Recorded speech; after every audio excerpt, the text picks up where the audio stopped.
जय बोलो देवादिदेव 1008 श्री भगवान महावीर स्वामी की जय जय जय। अहिंसा परमो धर्म की जय जय जय। परम पूज आचार्य गुरुवर श्री विद्यासागर जी महाराज की जय जय जय।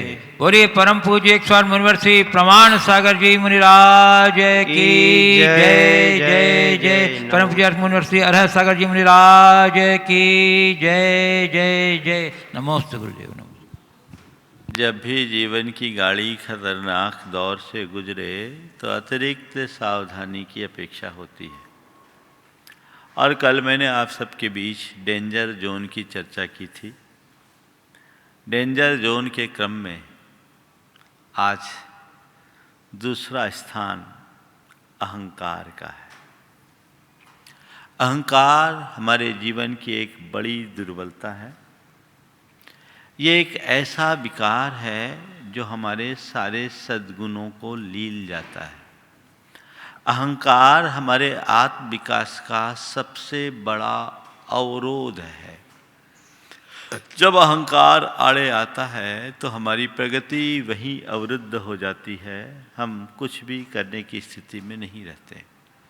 वस्तुतः अहंकारी की सबसे बड़ी दुर्बलता यही होती है कि वो अपने आप को अपूर्णता में भी पूर्ण मानने का भ्रम पाल लेता है। और इसी अहंकार के कारण मनुष्य अनेक प्रकार की अशांति भी आमंत्रित करता है। अहंकार के पीछे हर पल चित्त अशांत, बेचैन और उद्विग्न होता है। अहंकार के विषय में हमने अनेक बार चर्चाएं की है। अहंकार के परिणाम और परिणतियों को भी हमने जाना और समझा है। पर आज मैं आपसे 4 बातें करूंगा अहंकार पर विजय पाने की। हम अपने अहंकार का अंत कैसे करें? किसी भी व्यक्ति को कोई भी अहंकारी व्यक्ति पसंद नहीं होता, लेकिन अहंकार को हर कोई पसंद करता है। अपने अभिमान को आदमी 24 घंटे पुष्ट करने की कोशिश में लगे रहता है। सच्चे अर्थों में देखा जाए तो अहम पुष्टि के पीछे ही मनुष्य के जीवन का बड़ा भाग व्यतीत होता है। वो उसे ही किसी न किसी तरीके से पुष्ट करने में लगा रहता है और उसी वजह से उसके मन में अनेक प्रकार की अशांतियाँ उत्पन्न होते रहती है। सवाल है अहम पुष्टि से बचा कैसे जाए? अपनी अहंकार पूर्ण परिणति से अपने आप को कैसे बचाया जाए? हम मूल में जाएं कि अहंकार जन्मता कैसे है, अहंकार पुष्ट कैसे होता है, अहंकार फलता कैसे है, बढ़ता कैसे है और अहंकार को नष्ट कैसे किया जाए। अगर हम अहंकार के जन्म को ध्यान में रखेंगे तो बाकी बातें सब आ जाएगी। और आज मैं आपसे 4 बातें ऐसी करूंगा जो हमारे अहंकार को विनष्ट करने में एक बड़े कारगर निमित्त बनेंगे, जिनके बल पर हम अपने अभिमान को विनष्ट कर सकते हैं और अपने जीवन में विनम्रता को प्रकट कर सकते हैं। सबसे बड़ी बात अहंकार क्या है, इसे हम समझें। किसी व्यक्ति को अगर कहा जाए कि आपके अंदर अहंकार है, वो तब तक अपने आप को अहंकारी मानने के लिए तैयार नहीं होगा जब तक कि उसे अपने अहंकार का एहसास न हो। आप किसी व्यक्ति से कहो आप बड़े अहंकारी हो तो उसको बुरा लगेगा। कोई भी व्यक्ति अपने आप को अहंकारी मानना पसंद नहीं करता। लेकिन इससे क्या होगा? अगर हमारे अंदर अहंकार की परिणति है तो उसका परिणाम निश्चित रूप से हमारे जीवन में जुड़ेगा और वह प्रभाव भी हमारे अंदर आएगा। अहंकार क्या है? अपने आप को श्रेष्ठ मानना, अपने आप को बड़ा साबित करने की कोशिश करना, अपनी प्रशंसा पसंद करना, अपना अपमान न सह पाना, ये सब हमारे मान के लक्षण हैं। अगर ये सब परिणतियां हैं तो मान करके चलना मेरे मन में कहीं न कहीं अहंकार पल रहा है। ये सब चीज़ें अहंकार नहीं, ये अहंकार के लक्षण हैं। जैसे थर्मामीटर लगाते हैं तो थर्मामीटर में बुखार दिखता है, टेम्परेचर दिखता है, तो थर्मामीटर में जो टेम्परेचर दिख रहा है वो टेम्परेचर नहीं है, वो तो केवल लक्षण बता रहा है कि इस व्यक्ति को इतना बुखार है। तो इसी तरह हमारी इन प्रवृत्तियों में अपनी श्रेष्ठता, अपनी बड़वारी, अपनी महत्ता और महिमा को ख्यापित करने वाले, बताने वाले जो भी प्रवृत्तियां हैं वे सब अहंकार की अभिव्यक्तियां हैं। उनके माध्यम से हमारे भीतर पलने वाला अहंकार प्रकट होता है और उसे हमें कैसे रोकना है बात करूंगा, लेकिन शुरुआत कर रहा हूं अहंकारी की परिणति से। एक जगह एक मंदिर में मोमबत्ती और अगरबत्ती दोनों बहनें साथ रहती थी। मोमबत्ती और अगरबत्ती दोनों बहनें साथ रहती थी। मोमबत्ती को अपने प्रकाश का बड़ा अभिमान था। वो हमेशा इतरा इतरा करके बोलती, देख मेरे अंदर कितना प्रकाश है, मैं सबको दिखा सकती हूँ, सबको पढ़ा सकती हूँ, हर कुछ सब कुछ मेरे इस प्रकाश में प्रकट होता है, मैं कितना प्रकाशित हूँ। अगरबत्ती चुपचाप मोमबत्ती की बात सुन लिया करती थी। ठीक है, ये बोल रही है तो मैं क्या करूं, मुझ में प्रकाश नहीं है, इसमें प्रकाश है, पर मेरे पास अब और कुछ उपाय नहीं। पर मोमबत्ती हमेशा अगरबत्ती को उसकी हीनता का एहसास कराना चाहती थी। एक रोज हवा का तेज झोंका आया, मोमबत्ती बुझ गई। हवा का तेज झोंका आया, मोमबत्ती बुझ गई, लेकिन अगरबत्ती का धुआं पूरे वातावरण में फैल गया और तेजी से फैल गया, मानो अगरबत्ती को और जीवन दान मिल गया हो। अब अगरबत्ती ने विनम्रता से कहा, बहन इतना नाच क्यों, तुम में प्रकाश था पर तुम एक छोटे से झोंके से बुझ गई। मुझ में प्रकाश भले नहीं था पर वो झोंका मेरी सुवास को फैलाने में निमित्त बन गया।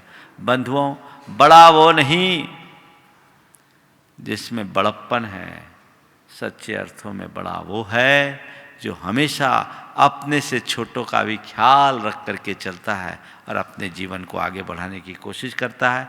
कब किसके साथ क्या स्थिति बन जाए कहा नहीं जा सकता, लेकिन व्यक्ति की स्थिति वैसी ही मोमबत्ती के भांति है जो अपने अल्पकालिक प्रकाश पर इतना नाच करता है, वो प्रकाश कब बुझ जाए कोई पता नहीं। चार बातें मैं आज आप सबसे कहना चाह रहा हूँ अपने अहंकार को नियंत्रित करने के लिए। सबसे पहली बात, स्वरूप का बोध। स्वरूप का बोध करो। अगर आपके अंतर मन में स्वरूप बोध जागृत हो गया तो अभिमान कभी अपना सिर नहीं उठा सकता। स्वरूप बोध मतलब मैं कौन हूं से पहचानो। जब कभी भी मनुष्य अपनी पहचान करता है तो जड़ संयोगों के साथ करता है। आप कौन हो, थोड़ा सोचो। आपसे पूछूं मैं कौन हूं तो क्या आएगा, फट से आपका नाम आपकी जुबान पर आएगा और उस नाम को और महिमा मंडित करने के लिए आपके साथ जो जो चीज़ें आपने अपने जीवन काल में जोड़ी है उन सब को जोड़ोगे और उससे अपनी बड़वारी, अपनी महत्ता को प्रकट करोगे कि ये देखो मैं हूँ और मैं इतना बड़ा हूँ क्योंकि मेरे साथ ये सब चीज़ें हैं। संत कहते ये अज्ञान है और जब तक ऐसी अज्ञानपूर्ण परिणति रहेगी अहंकार पुष्ट होता रहेगा, उससे बच नहीं सकते। अपने अहंकार को बचाना है तो समझो कि मैं क्या हूं, ये सब चीजें जो हैं वो महत् संयोग से मेरे साथ है, मैं तदरूप नहीं हूं, ये तो संयोग से मेरे साथ है, मैं केवल एक आत्मा हूं। क्या हूं? आत्मा हूं। मैं आत्मा हूं और जैसी आत्मा मैं हूं वैसी आत्मा संसार के अन्य प्राणी है। मेरी आत्मा में और संसार के अन्य प्राणियों की आत्मा में तत्वता कोई भेद नहीं है। इस समानता की अनुभूति का एहसास होते ही हमारा अहंकार विलीन हो जाएगा। अहंकार कब पनपता है? जब हम अपने आप को किसी से बेहतर महसूस करते हैं। मैं बड़ा हूं यानी तुम सब छोटे हो, मैं ऊंचा हूं यानी तुम सब नीचे हो, मैं अच्छा हूं तुम सब बुरे हो, मैं श्रेष्ठ हूं बाकी सब अश्रेष्ठ हैं। ये जो अंतर है यही अहंकार का मूल है। जब सबको पता हो जाए कि तत्वतः हम आप सब समान हैं, हम आप सब समान हैं, तो फिर क्या कभी अहंकार पनपेगा? अहंकार तब पनता पलपता है जब हम अपने आप को कुछ अलग मानते हैं। पर ये हमारा भ्रम ही तो है, अलग है क्या? तत्वतः अगर देखा जाए तो सबकी आत्मा एक जैसी है। कोई बड़ा नहीं, कोई छोटा नहीं, कोई अमीर नहीं, कोई गरीब नहीं, कोई ऊंचा नहीं, कोई नीचा नहीं, कोई ज्ञानी नहीं, कोई अज्ञानी नहीं, कोई रूपवान नहीं, कोई कुरूप नहीं, कोई पंडित नहीं, कोई मूर्ख नहीं।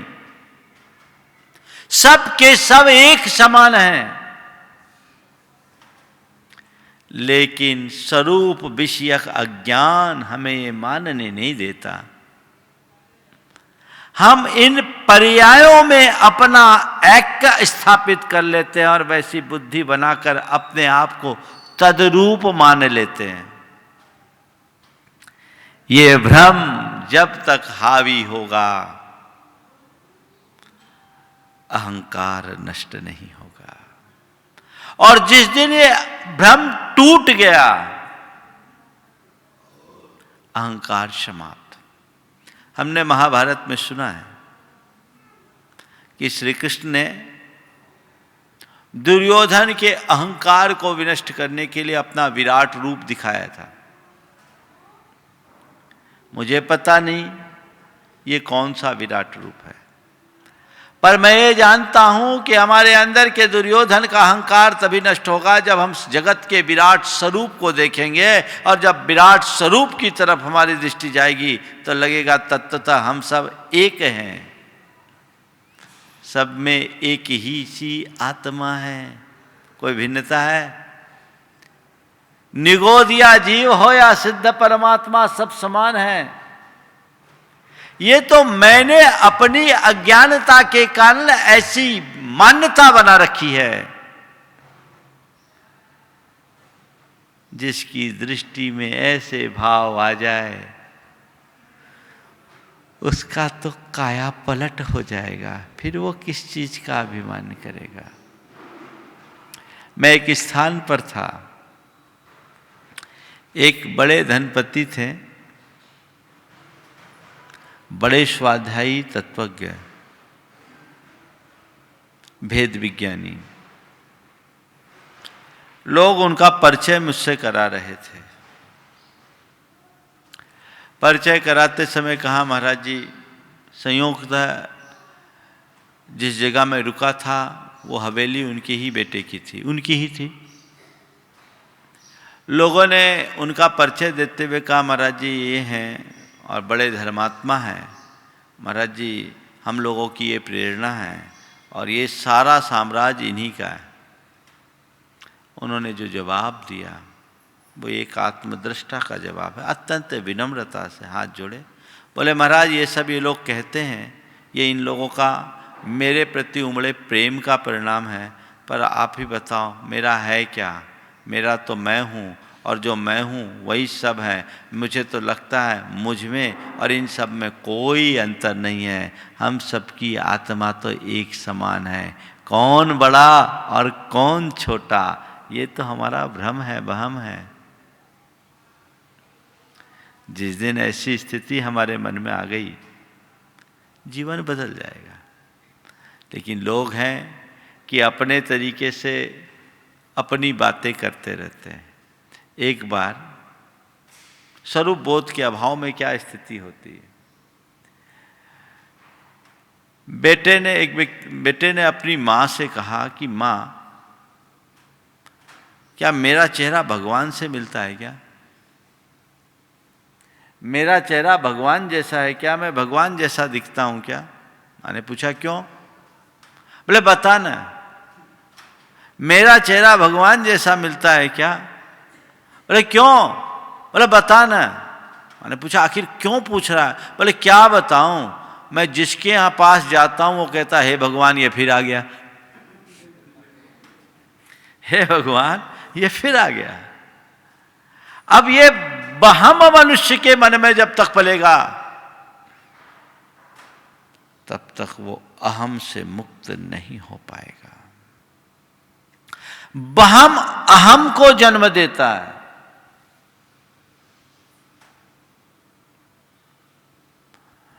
और जब ये बहम मिटता है तभी अहम मिट पाता है। एक महिला एक संत के पास पहुंची और उसने कहा कि मैं जब दर्पण में अपना चेहरा देखती हूं तो अब खुद को बड़ा सुंदर महसूस करती हूं। मैं जब कभी दर्पण में अपना चेहरा देखती हूं, खुद को बड़ा सुंदर महसूस करती हूं, मेरे मन में अभिमान आ जाता है, ये मेरा पाप तो नहीं। मैं जब कभी दर्पण के सामने देखती हूँ, मेरा चेहरा दिखता है, खुद को बड़ा सुंदर महसूस करती हूँ, मेरे मन में अभिमान आ जाता है, ये पाप तो नहीं। संत ने जवाब दिया, ये पाप नहीं, गलतफहमी है। बात समझ रहे हैं? ये पाप नहीं, गलतफहमी है। तुमने अपने आप को सुंदर मान रखा है। हो कहाँ? तुम अपने आप को चाहे कुछ मान लो, स्वरूप का बोध यदि मनुष्य को होगा तो कभी अभिमान नहीं करेगा।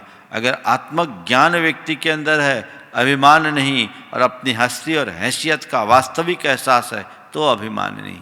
बाहरी स्थिति को भी समझो, भीतरी स्थिति को भी समझो, अहंकार का मूल ही नष्ट हो जाएगा। जब तक स्वरूप बोध का अभाव है, अहंकार है। स्वरूप बोध जगते ही अहंकार विनष्ट। तो जानो मैं कौन हूं, को हम।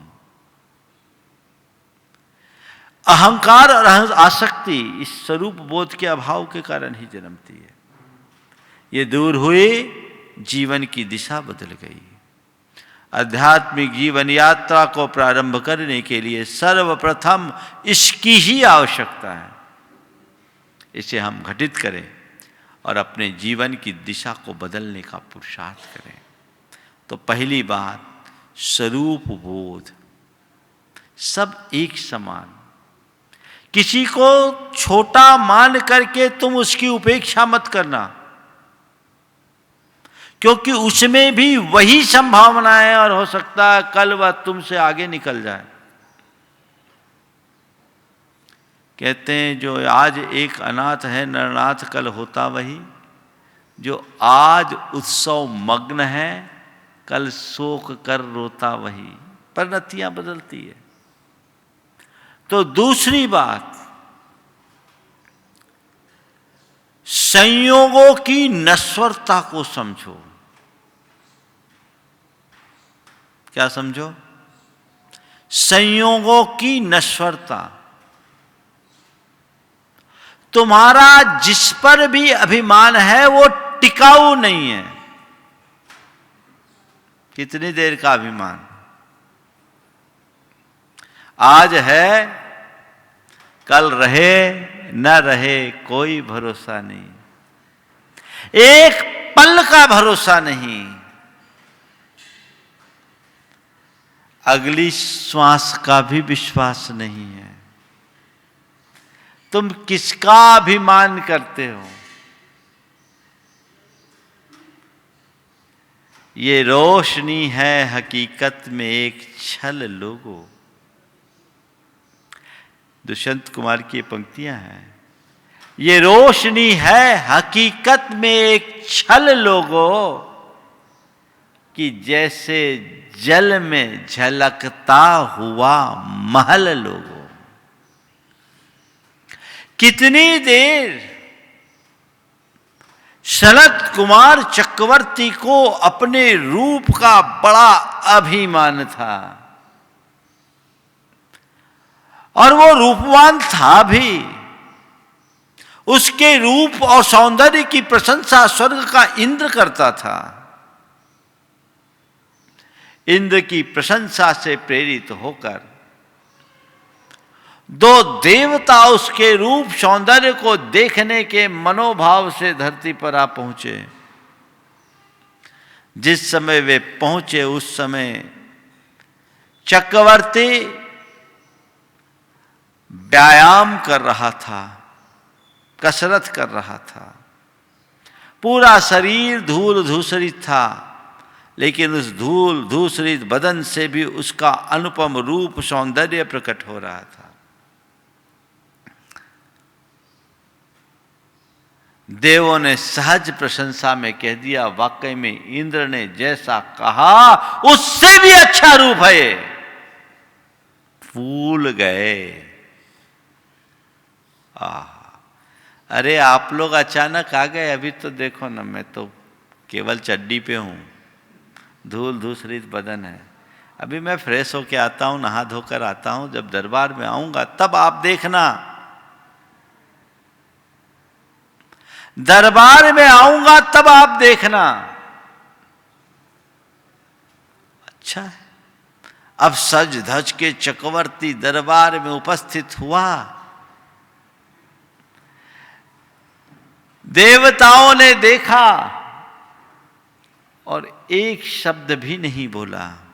ये बड़ी मुश्किल होती है जब हम किसी से प्रशंसा के दो शब्द सुनने का मनोभाव लेकर रहते हैं और सामने वाला हमारी प्रशंसा में एक शब्द भी न बोले। जब कोई कुछ नहीं बोले तो चक्रवर्ती ने पूछा, क्यों, मेरा रूप सौंदर्य तुम्हें अच्छा नहीं लगा? नहीं महाराज, अब वो बात नहीं रही। अब तो हमें जो दिख रहा है वो आपके लिए चिंता का विषय है। क्या? बोले आपके शरीर में तो कोढ़ हो गया है। ओरी कोढ़, ये कैसी बात बोले? हाँ, थोड़ा पानी मंगाओ। पानी मंगाया, बोले इसमें थूको। जैसे ही थूका, कोढ़ के कीड़े बिलबिला रहे थे। बोले महाराज, ये रूप सौंदर्य तुम्हारा पल में ही बिखरने वाला है। क्या हो गया? एक पल में कामदेव कोढ़ी बन गया। किसका अभिमान? एक पल में आदमी अर्श से फर्श पर आ जाता है, शिखर से सतह पर आ जाता है। कोई ठिकाना है? बहुत सारे लोग होते हैं जो कभी आसमान में उड़ते दिखते हैं, एकदम जमीन में आ जाते हैं। आते हैं। किसका मत, किसका अभिमान? तुम्हारा धन, तुम्हारा यौवन, तुम्हारा रूप, तुम्हारी बुद्धि, तुम्हारी शक्ति, तुम्हारी संसाधन, सब तो अल्पकालिक है, टिकने वाले कहां है? कब क्या हो जाए कुछ पता नहीं। ये सब टिकाऊ नहीं है। ये समझ अपने अंदर होना चाहिए, तो फिर किसी चीज का अभिमान नहीं होगा। जो टेम्परेरी दिखती है उसमें ना आसक्ति होती, ना उसका अभिमान। ठीक है, थोड़े समय के लिए है, मेरे पास है, टिकने वाली नहीं है और ये मेरी नहीं है। ये समझ अपने अंदर विकसित करो। आज मान लो किसी व्यक्ति को कोई लाख रुपया दे दे कि भैया ये पकड़ो, अभी मैं आता हूं, जब वस्त्र बदलूंगा तो मुझे दे देना। वो लाख रुपये को लेकर के नाचने लगे कि मैं लखपति हो गया, उसको क्या कहेंगे? वो लाख रुपया उसके पास कब तक है, उसकी जेब में कब तक है? जब तक सामने वाला वापस न मांगे तभी तक ना। जब वापस मांगेगा चला जाएगा, फिर उसका अभिमान क्या? ऐसे अल्पकालिक चीजों में आप कभी अभिमान करते हैं क्या? भैया ये तो टेम्परेरी चीज है, अपनी नहीं है। किराए का मकान कितना भी सुंदर हो, उसको क्या मानते हो? मेरा मकान, ये किराए का मकान है। क्यों? अपना नहीं, अस्थायी है। संसार में सब कुछ टेम्परेरी है, समझ करके चलो। कब कैसा बदलाव हो जाए कहा नहीं जा सकता। इसलिए इस अभिमान से अपने आप को बचाना चाहते हो तो सब संयोगों की नश्वरता को जानो। कहते हैं धन, यौवन और जीवन जल बुद्बुद समान। आज तुम्हारे पास धन है, अभिमान मत करना। कोई जरूरी नहीं कि जिंदगी भर तुम धनवान बने रहोगे। थोड़ी दृष्टि दौड़ाओ तो ऐसे बहुत सारे लोग तुम्हारे आंखों के सामने आएंगे जो कभी शहंशाह होते थे, अब साधारण बन गए। कल तक जो बड़े फूलते थे, अब सब कुछ खत्म हो गया। और जो ऊपर से नीचे आते हैं उनकी दशा बड़ी खराब होती है ना।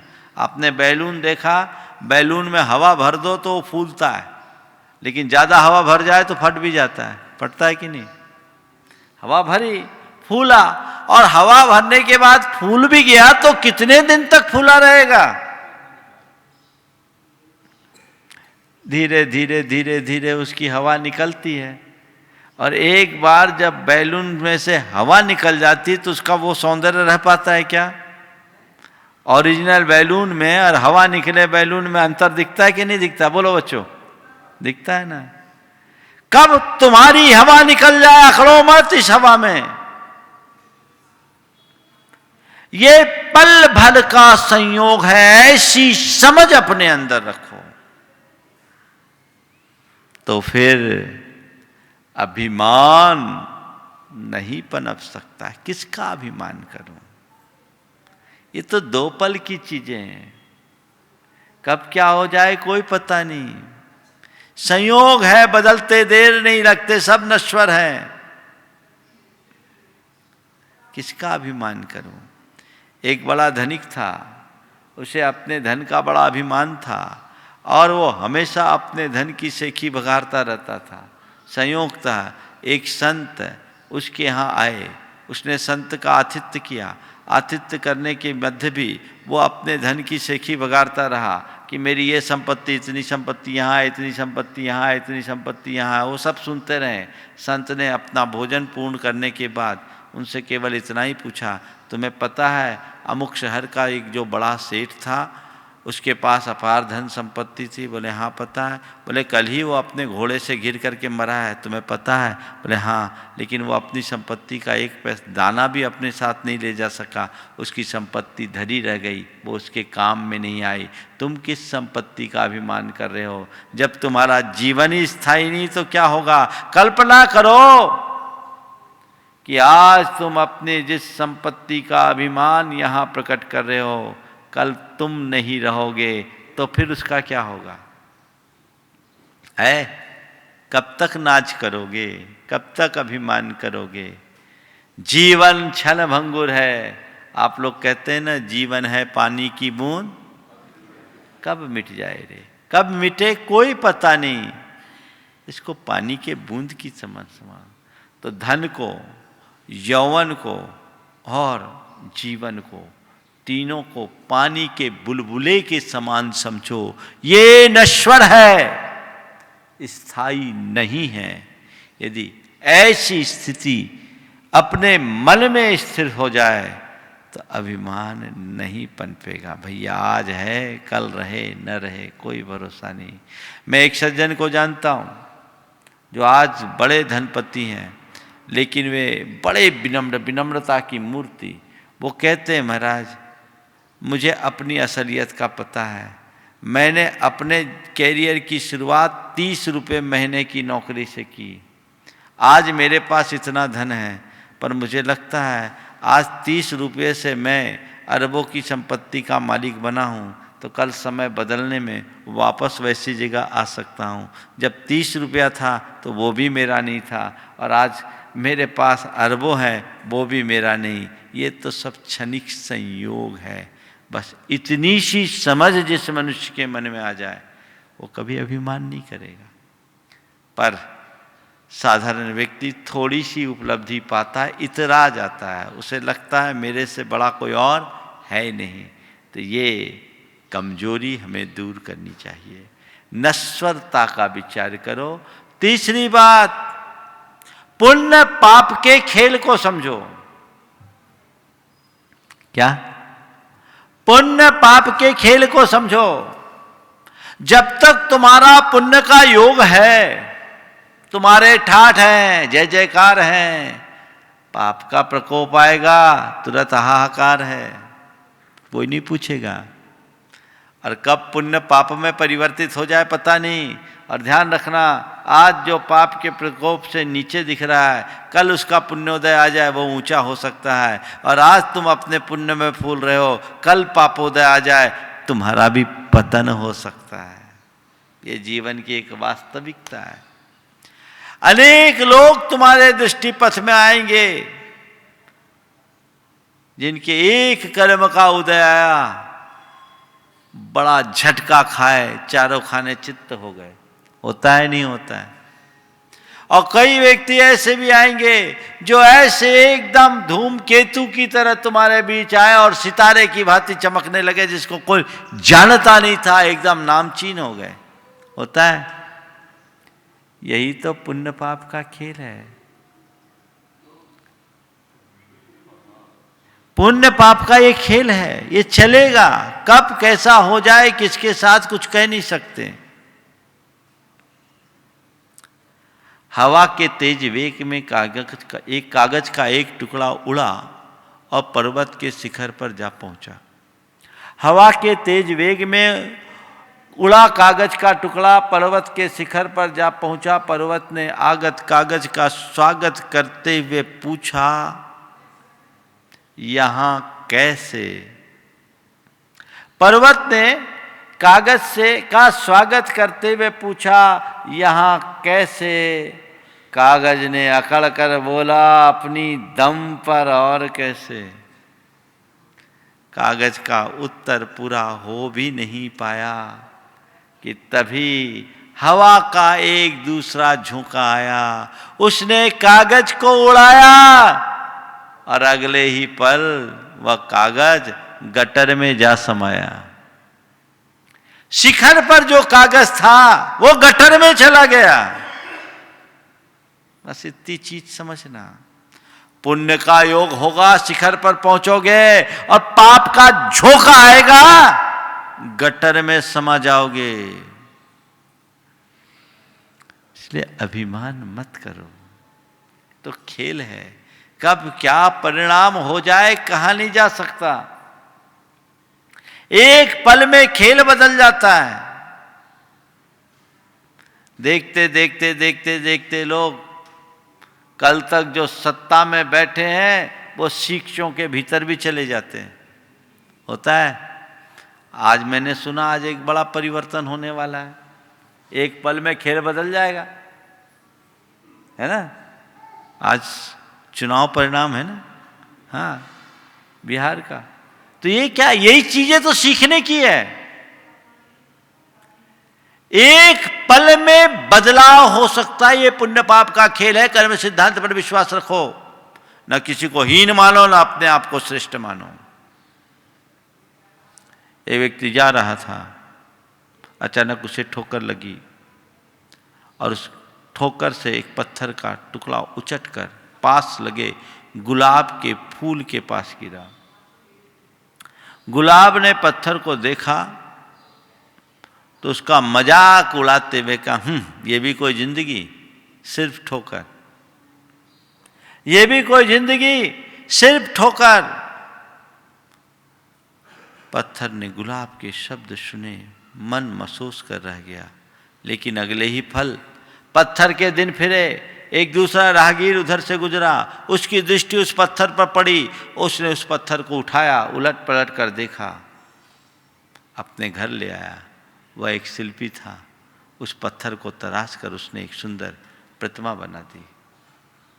उस पत्थर को तराश कर उसने उसमें से एक सुंदर प्रतिमा बना दी और उसे अपने घर के पूजा घर में स्थापित करके अगले दिन जब पूजा करने के लिए उनके चरणों में फूल चढ़ाया तो वही गुलाब था जो कल तक उसका उपहास कर रहा था। प्रतिमा ने उसे देखा तो मुस्कुरा उठी, कहीं कुछ नहीं, पर गुलाब को अपनी कमी का एहसास हो रहा था। तो कल तक जो रास्ते का ठोकर है वो आज भगवान का रूप भी धारण कर सकता है, और आज जो गुलाब की तरह खिल रहा है कल उसी पत्थर के चरणों में भी आ सकता है। इस सत्य को समझो। जो आज एक अनाथ है, नरनाथ कल होता वही। जो आज उत्सव मग्न है, कल शोक कर रोता वही। इस सच्चाई को समझोगे तो अभिमान नहीं होगा। तुम्हें लगेगा ये तो 4 दिन की चांदनी है, फिर अंधेरी रात। ये अंधेरा कभी भी छा सकता है, इसलिए इससे पहले कि अंधेरा छाए मैं अपने जीवन के पथ को प्रशस्त कर लूं। ऐसी मनोभावना अपने मन में जगा लें तो जीवन का कायाकल्प हो जाए, पूरा जीवन ही बदल जाए। ये पुरुषार्थ अपना होना चाहिए। तो समझो, पुण्य पाप का खेल है। हम लोग बोलते हैं पुण्य पाप फल माई, हरख विलखो मत भाई। यह पुद्गल पर जाए, उपज विन से थिर नाही। पुण्य का योग आए, ज़्यादा अभिमान मत करो, हर्ष मत करो, और पाप का प्रकोप आ जाए उसमें विलाप मत करो। ये तो सब पुद्गल की परिणति है, कर्म का खेल है। उत्पन्न होते हैं, नष्ट होते हैं। अच्छा है वो भी जाएगा, बुरा है वो भी जाएगा। अभिमान करने की कोई बात नहीं। कर्म के सिद्धांत पर जिसका विश्वास होता है और संसार के समस्त संयोगों को जो कर्मजन संयोग मानते हैं, वे कभी इस तरीके से अभिमान अपने मन में नहीं पनपते। उनके मन में ऐसा अभिमान कभी नहीं पनपता।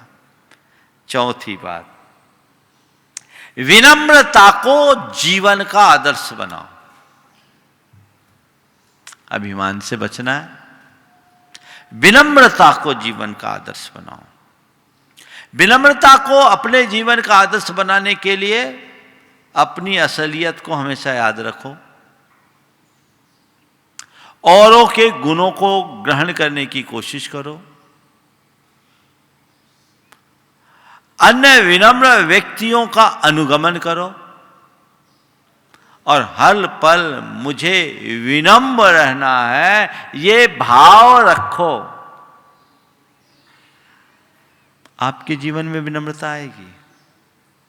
अपनी असलियत को याद रखो। तुम कितने भी ऊंचे हो जाओ, एक बात सदैव ध्यान रखना, मेरी शुरुआत कहां से थी। अभिमान नहीं पनपेगा। देखो, विनम्रता को आदर्श बनाने का मजा क्या होता है। एक गांव में बाढ़ आई। बाढ़ के प्रकोप से पूरा गांव तबाह हुआ और एक व्यक्ति के माता पिता और भाई बहन सब मर गए। केवल एक 12 साल का बच्चा था, वो बचा। सब तबाह हो गया। वो गांव से शहर आया।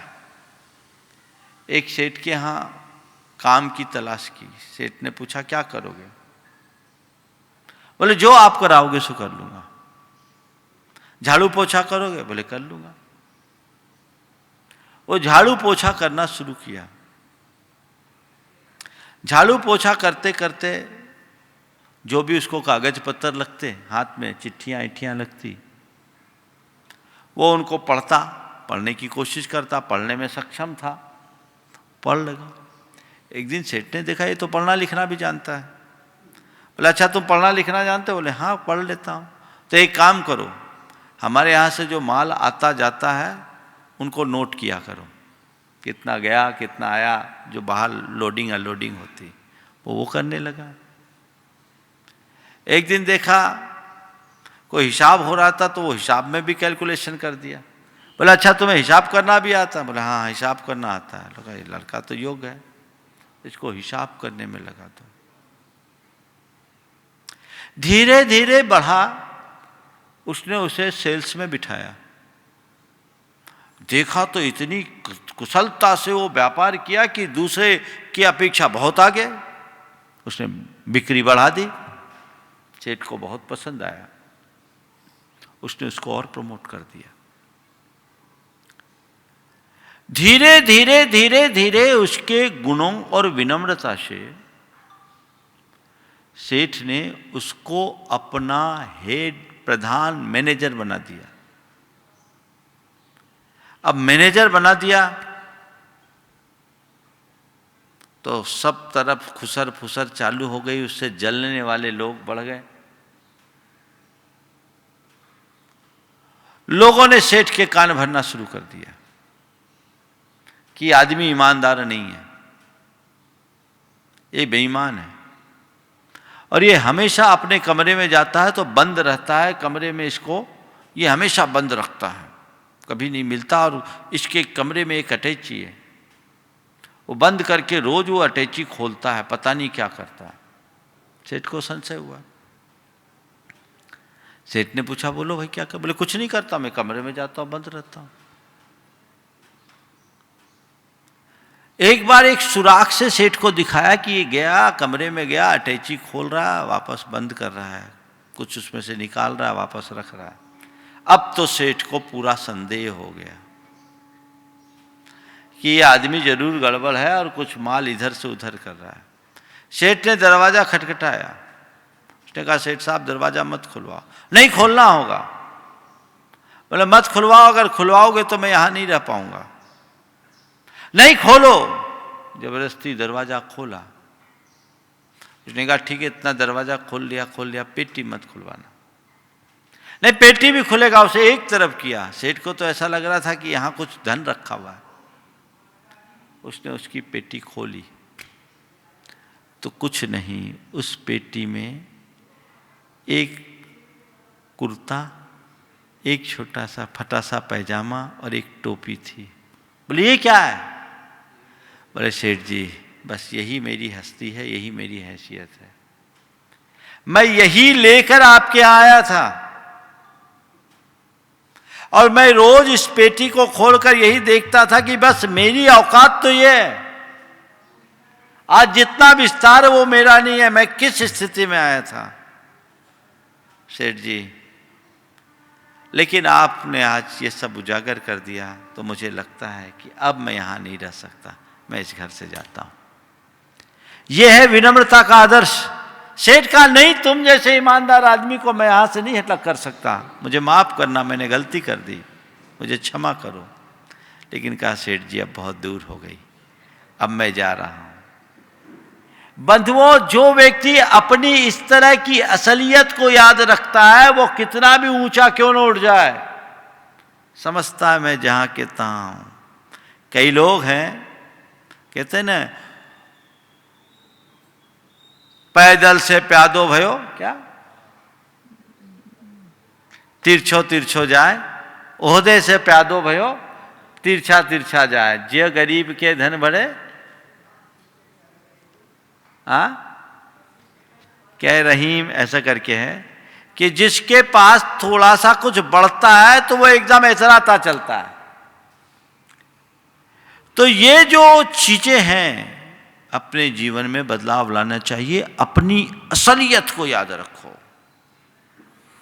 कभी अभिमान नहीं होगा। अपने से बड़ों का गुण ग्रहण करने की कोशिश करो, बड़ों के बड़प्पन को स्वीकार करो, आपके अंदर विनम्रता बनी रहेगी। दूसरे भी मुझसे बड़े हैं, इसका एहसास और आभास यदि आपके मन में होगा तो आप समझोगे कि नहीं, मैं ठीक हूं, और अपने आप को बड़ा मानने लगोगे। विनम्रता खत्म। विनम्र जनों की संगति करो। मैंने देखा जितने भी लोग ऊंचाइयां छूते हैं उनके जीवन में विनम्रता दिखाई पड़ती है। जो समृद्धि के शिखर पर है वे एकदम साधारण रूप में दिखते हैं, और वाकई में उनकी यही विनम्रता उनको ऊंचा उठाती है। मेरे संपर्क में बहुत सारे लोग हैं जो आज वैभव के शिखर पर बैठे हैं, लेकिन विनम्रता की प्रतिमूर्ति हैं। रंच मात्र, न अपने धन का अभिमान, न अपनी पावर का अभिमान। साधारण व्यक्ति से भी बहुत आसानी से बात करते हैं। और कुछ और लोग जो होते हैं, जो नए नए होते हैं, वो ऐसे होते हैं कि अपने नीचे किसी को, अपने ऊपर किसी को मानते ही नहीं। और चौथी बात, हर पल विनम्रता की धुन रखो। मुझे विनम्र रहना है, मुझे विनम्र रहना है, मुझे विनम्र रहना है, मुझे आदर रखना है, मुझे विनम्र रहना है, मुझे बहुमान करना है। ये बात अपने मन में बार बार दोहराओ। अभिमान कभी नहीं उमड़ेगा और जीवन का पथ अपने आप प्रशस्त हो जाएगा। आप चाहे कहीं भी जाएं, इन चारों बातों को आत्मसात कर लें। जीवन में अहंकार कभी भी अपना सिर नहीं उठा सकेगा। स्वरूप का बोध, संयोगों की नश्वरता, पुण्य पाप का खेल और विनम्रता को जीवन का आदर्श बनाकर चलने वाले व्यक्ति निश्चित तौर पर अपने जीवन को ऊंचा उठाने में समर्थ हो सकते हैं। ये ऊंचाई का सभी स्पर्श करे और अहंकार से मुक्त हो सके। इसी भाव के साथ आज मैं यहीं पर विराम ले रहा हूँ। बोलिए परम पूज्य आचार्य गुरुवर श्री विद्यासागर जी महाराज की।